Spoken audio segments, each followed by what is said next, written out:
His question is in two parts. First is, he's been doing mudras that I taught in one of the discourses that I gave on Guru Purnima, I think 2 or 3 years ago.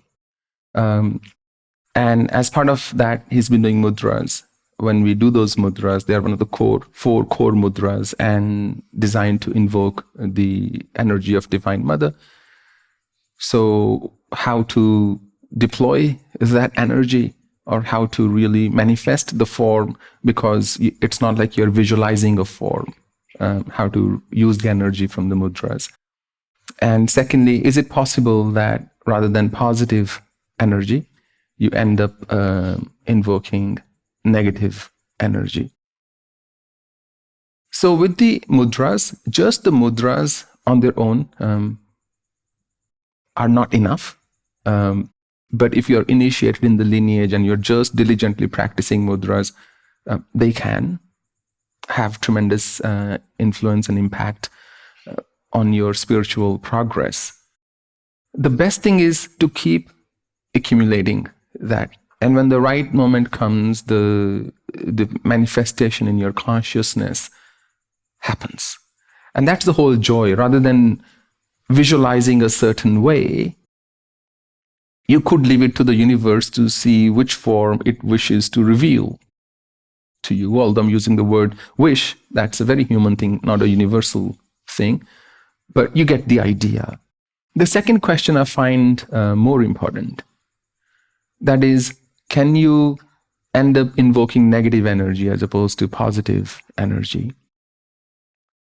Usually, when a guru would impart sadhana to a disciple, it is one of the fundamental reasons why a good guru will take their time and will have you walk through or take baby steps and really work on you, breaking your ego and really modifying your way of life, way of thinking, to align it with a more compassionate view of the world. Because yes, there is a real chance that you may end up invoking a negative energy. Now, when I say that, even for a moment, I don't mean that some booth pret will appear in front of you and will gobble you up. They got better taste, So that's not what I mean. What I mean is the process of samudra manthan, that the churning of the great ocean that happens within your consciousness all the time, where everything must rise to the surface. It's like if you take milk, if it's full cream milk and you churn it hard, butter will rise to the surface and foam will rise to the surface. If it's got any impurities, the butter and so on will trap those impurities and they will also rise to the surface. So whatever is hidden in you, whether that's resentment or envy or anger or any such emotion, it will come forth. At that time, you need awareness and a method of purification so that it doesn't stay there. And that's usually the thing that leaves the marks behind on any utensil. That sticky thing. Same happens to consciousness as well. That's what leaves its marks behind. So yes, it's quite possible, and that is why it helps to go step by step. Ik loha puja mein rakho, ik gar badhik dharo. Paras ke man dvida nahi hai, dohe ka kanchan karo. It's the same piece of iron that can become a knife or that can become a lamp. There is no difference between the two. It's identical. But a true touchstone would not discriminate between the two and would make both gold anyway. So the deity, your Aradhya, the object of devotion, Mother Goddess, she's not going to differentiate. She's not going to discriminate saying, oh, this sadhaka, this child of mine is full of negativity and therefore I'm going to stay away. No. You will still receive the grace you're supposed to receive.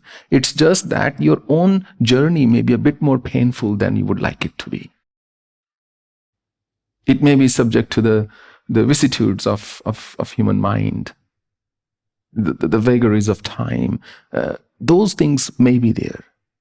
But does that mean that negative energy is somehow going to result in your in termination from your job next day, that you'll go to work and the boss will say you're fired, or you will meet with an accident, or your wife will leave you? I mean, that could be the result of sadhana. So,